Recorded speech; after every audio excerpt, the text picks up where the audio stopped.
The palace gleamed like a jewel beneath the sun. Its golden walls shimmered, its halls echoed with the laughter of courtiers, and its banquets overflowed with riches from across the kingdom. To an outsider, it was a vision of prosperity, the heart of a powerful dynasty. But within those gilded halls lurked something darker. The palace was not only draped in gold, but also stained with fear. Servants walked its corridors with lowered eyes, nobles whispered in trembling voices, and silence hung over the court like a funeral shroud. At the center of it all sat the king. To his people, he was no longer a man, but a shadow. A figure, cloaked in cruelty, whose whims could decide life or death in an instant. His throne was carved not only from wood and ivory, but from the broken bodies of those who had dared to disobey. Stories spread quickly, whispered from servant to servant, from traveler to traveler, until the entire land shivered beneath his name. They spoke of punishments so vile they seemed beyond imagination. His rage was merciless, his cruelty inventive. And the most infamous tale of all was one that would echo across centuries, that he forced his servants to eat themselves alive. Imagine the horror of such a decree. A trembling servant, surrounded by nobles, ordered to take a blade and cut into their own flesh. A ruler, watching with delight as desperation turned to agony. Whether these tales were myth or truth, no one in the kingdom dared to question them. The punishment itself became a story, but the fear it inspired was real. For the people who lived under his rule, daily life was a performance of survival. Every gesture, every word, every movement was carefully measured. One wrong step could draw the king's wrath. Some said you could hear the silence in the palace, the kind of silence that only grows where fear has taken root. Foreign travelers wrote of the king with disbelief, describing his reign as a theatre of horror masked. Behind walls of wealth, they saw the gold, the luxury, the grandeur, and beneath it all, the blood. A palace of beauty, yet a prison of terror. And so history remembers him not as a ruler of wisdom or strength, but as a monarch who turned cruelty into spectacle. A king whose name became legend, whose throne was forever remembered as blood-stained. This was not just a kingdom, it was a stage for one man's madness. And for those who lived within it, survival meant silence. Because in this palace of gold, the price of disobedience was not exile, nor chains, nor even death. The price was far worse. The price was unthinkable. Before the throne was bloodstained, before the kingdom cowered in silence, there was a boy born into shadows. His childhood was not filled with laughter or warmth, but with the cold touch of cruelty. His parents, rulers themselves, were consumed by power, ambition, and paranoia. In their halls, love was a weakness, kindness a sin, and fear the only language spoken. The boy grew up watching betrayal at the dinner table. He saw his father's rage unleashed on servants for the smallest mistake. He saw his mother wield manipulation as easily as a blade. From them, he inherited not wisdom, but a legacy of violence. Witnessing cruelty was not enough. Soon, he practiced it. At an age when most children played with toys, he found delight in torment. Animals in the courtyard became his victims. Servants trembled when they saw him approach. He would smile, they said, as he inflicted pain, not with anger, but with fascination. Isolation deepened the shadows within him. He had no friends, only guards, tutors, and fearful attendants. No one dared to discipline him. No one dared to say no. And so the child grew wild, untamed, and obsessed with control. Some whispered of a curse, that madness ran in his bloodline, passed down through generations of rulers who married within their own kin. Others believed it was the cruelty of his upbringing that twisted him. Whatever the cause, by the time he was a young man, he was already broken, or perhaps something far worse. He was beginning to enjoy breaking others. He studied the ways of rulers past, not to learn wisdom, but to copy their brutality. His father had ruled with fear, but the boy dreamed of ruling with terror. Where fear keeps men obedient, terror crushes their very spirit. The palace servants told hushed tales of the young prince. They claimed he would order attendants to harm one another for sport. He would watch with bright, curious eyes, as though human suffering were nothing more than a game. Behind his smile, there was something unnatural, a hollowness, a fascination with suffering that no one could extinguish. And as he grew older, this fascination became hunger. The boy who had been denied love, denied kindness, denied a normal childhood, became something else, something darker, something dangerous. By the time he stood on the threshold of manhood, his fate was sealed. He was no longer merely a child shaped by cruelty. He had become its embodiment, a shadow in human form. And when the crown finally touched his head, that shadow would stretch across the kingdom, swallowing it whole. Power rarely comes gently. For this young prince, it came soaked in blood. The throne was never meant to be his alone. Brothers, cousins, and rivals all stood in his way. But where others saw obstacles, he saw prey. It began quietly. A sudden illness here, a mysterious disappearance there. A cousin found dead in his chambers, lips stained blue from poison. A brother who never woke from his sleep. Courtiers whispered, but none dared speak too loudly. To accuse the prince was to sign one's own death warrant. One by one, the path cleared. One by one, the rivals fell, until finally the crown, heavy with gold, heavier with blood, was placed upon his head. The kingdom expected celebration, a new dawn. Instead, they were greeted by shadows. The boy raised in cruelty now held absolute power, and the court quickly learned what that meant. His first acts as king revealed his nature. Where his father's punishments had been harsh, his were monstrous. Nobles who dared question him vanished without a trace. Ministers were dragged from their chambers in the night, their bodies never seen again. Even the loyal were not safe, for loyalty was not enough. He demanded obedience so absolute that hesitation itself was a crime. Fear became the currency of the court. No one dared laugh too loudly or whisper too softly, for fear the king might hear. And always, the punishments grew stranger. Tortures whispered of in legend began to resurface, sharpened not for justice, but for his entertainment. The palace became a theatre, the courtiers, its unwilling actors, and the king, the cruel director, orchestrating scenes of horror to remind everyone who held power. Foreign dignitaries who visited his court returned home shaken, writing of a monarch unlike any they had ever seen. They described a ruler with eyes that burned with suspicion, a smile that concealed a predator's hunger, and a kingdom that bowed not in respect, but in terror. And still, darker rumors spread. Some claimed the king had ordered meals interrupted by sudden executions. Others said he delighted in turning banquets into spectacles of humiliation. The whispers spoke of punishments not fit for human ears, and among them, the most chilling of all, that he commanded servants to carve their own flesh as proof of loyalty. Was it truth? Was it myth? No one dared to ask. What mattered was the fear it inspired. The boy who had once tortured animals now held an entire kingdom in his grip. He ruled with poison and blade, silence and shadow. And the world was beginning to realize this was no ordinary king.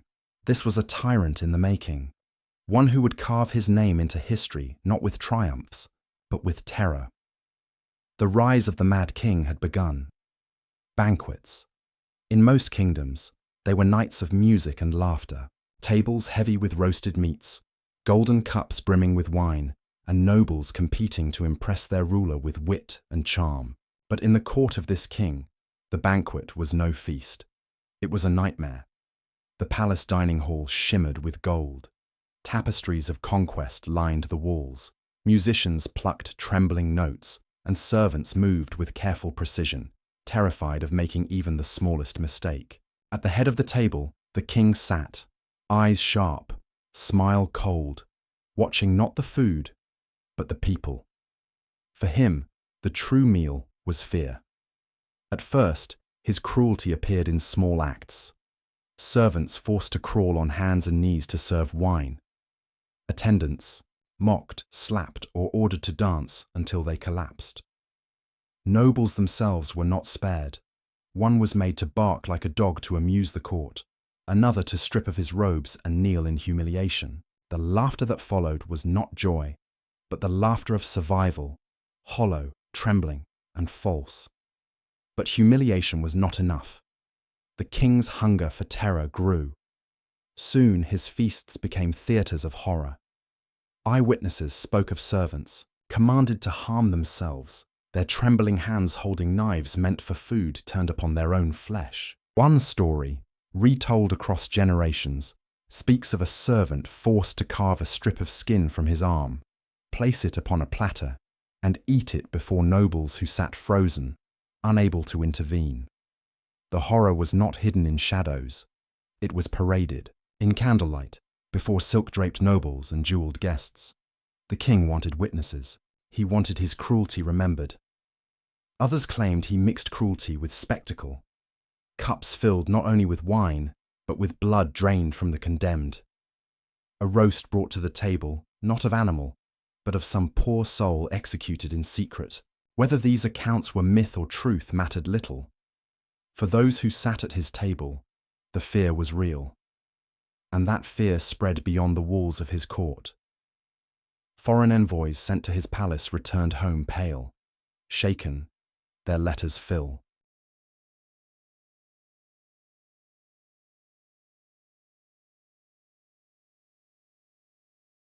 The king's cruelty did not remain locked within the gilded halls of his palace. It seeped into every corner of the kingdom, like poison dripping slowly into a well. The people spoke less and less. Marketplaces that once rang with chatter and laughter grew quieter. Villagers lowered their voices, afraid even the walls might carry their words to the king's spies. Mothers warned children never to mention the ruler's name outside their homes. Fear had become the kingdom's common tongue. Inside the palace, silence ruled stronger than loyalty. Nobles greeted each other with false smiles but whispered only, in shadows. Servants glanced over their shoulders before daring to speak. No one knew who was watching, who was listening, or who might report them. A single careless word could end in disappearance. Foreign travellers recorded the atmosphere with disbelief. Merchants from distant lands described a city where eyes never met and voices never rose. Ambassadors sent to the king's court wrote chilling letters home, accounts of banquets laced with terror, of punishments so grotesque they seemed like nightmares. Some refused to return altogether, claiming they had stared into the heart of madness. Beyond the borders, the stories spread faster than trade caravans. Neighbouring kingdoms whispered of the king who made men eat themselves. His legend grew like wildfire, twisting fact and rumour into one horrifying tapestry. Some said he drank blood at feasts, others that he dined upon human flesh. Even where truth ended and myth began, the result was the same. A ruler remembered not for strength or wisdom, but for cruelty beyond imagination. And yet, within his kingdom, no one dared to challenge him openly. His terror was absolute. Even the nobles, rich, armed, and once powerful, had been reduced to trembling shadows. They whispered of rebellion in secret chambers, but none were brave enough to strike. Every failed plot ended in gruesome executions, displayed for all to see. The people, too, longed for change. Farmers, craftsmen, merchants, all lived under the weight of his tyranny. But how does one rise against a king who kills without hesitation, who turns even a feast into a death sentence? Fear chained them tighter than any iron shackles. Still, whispers cannot be silenced forever. Fear, when it spreads too far, becomes its own kind of rebellion. The king's cruelty, once hidden in the palace, had become the talk of distant lands. Neighboring rulers began to see his kingdom not as strong, but as unstable. Enemies plotted, allies withdrew, and within his borders, small embers of resistance began to glow, hidden in the cracks of silence. The king did not know it yet, but his reign was rotting from within. The whispers he had tried so hard to crush were becoming louder, echoing through the night. The people were afraid, but fear, when pushed to its limits, can become dangerous, and soon the shadows would no longer whisper. They would rise. Power built on fear is fragile. It looks unshakable on the surface, but underneath, it is always crumbling. And soon, even the king began to feel it. Paranoia consumed him. He trusted no one. Not his servants, not his generals, not even his own family. Every glance, every whisper, every pause in conversation felt like treachery. His days were spent watching, listening, suspecting. His nights were filled with visions of betrayal. He began to purge his court. Ministers who had served loyally for decades were executed without explanation.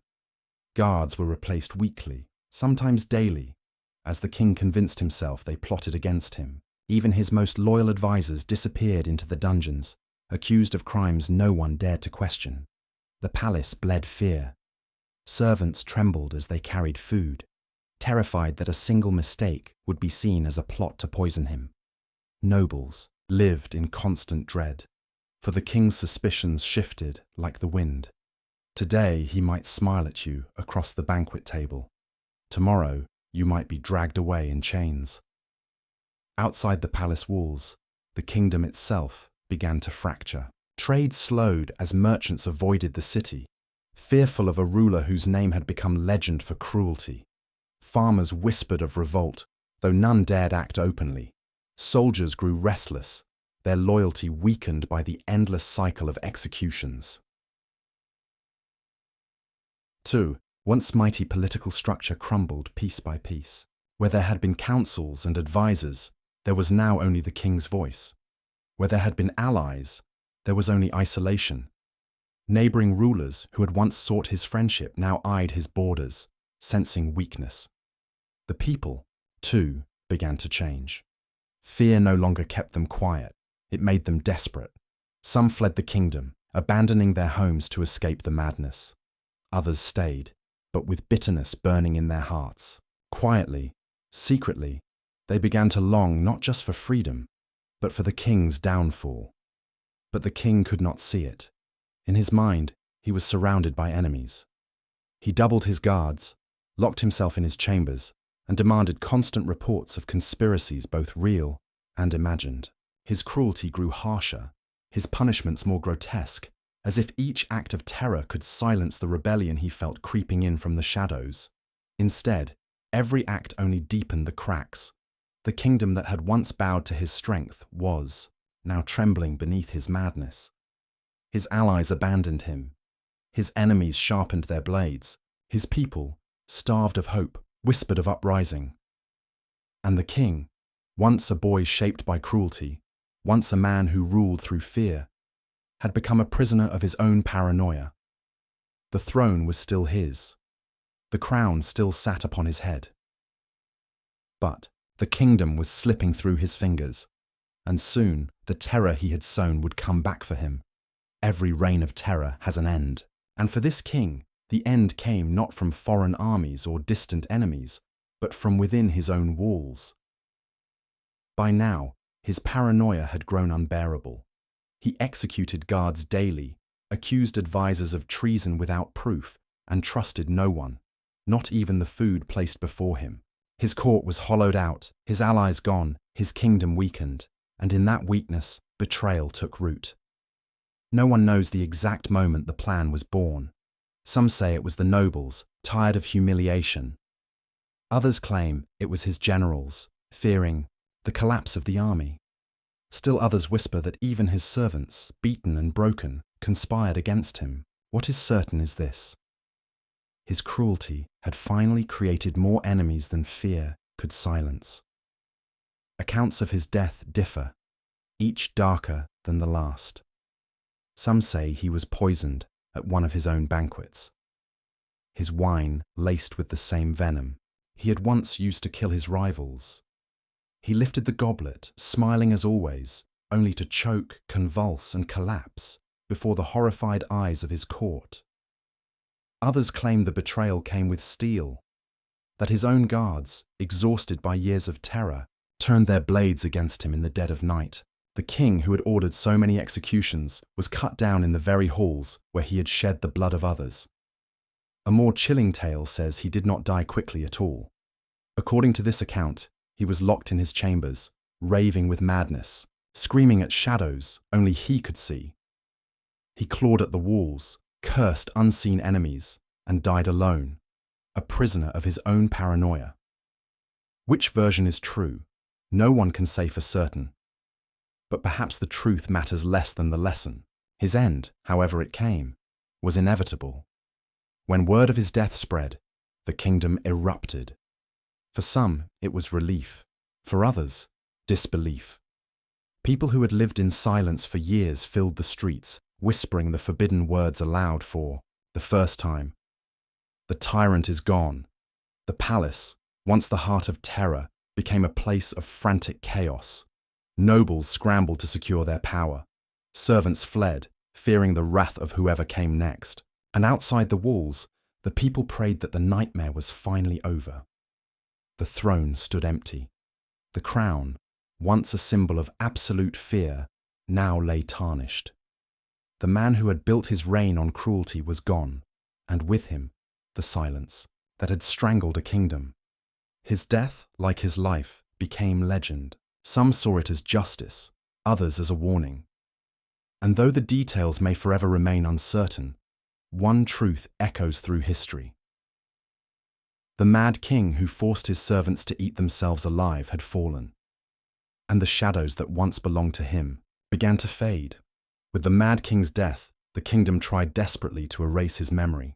His name was struck from records, portraits were torn from palace walls, and chroniclers were ordered to write of him only in whispers, if at all. It was as though silence could wash away the stains of blood, but history does not forget so easily. Even as officials sought to bury the truth, the stories lived on. Servants who had survived his reign carried the tales to their children. Foreign travellers spread the rumours across borders, in taverns, in markets, in villages, far from the palace. His legend grew larger than life. He became known not as a king, but as a monster in human form. The tales varied. Some painted him as a sadist who delighted in carving flesh. Others as a paranoid madman consumed by fear. But one story remained constant, that he had forced his own servants to eat themselves alive. Whether it was truth, exaggeration, or propaganda, it became the defining mark of his reign. Historians still debate the question, was he truly so cruel, or were the horrors exaggerated by enemies seeking to stain his legacy? Was he mentally ill, broken by a childhood of cruelty and isolation? Or was he simply a tyrant, his every act of brutality a deliberate tool to control those around him? There are no certain answers. The documents are scarce, the eyewitness accounts conflicting. But perhaps the truth is not as important as the fear he inspired. For his reign,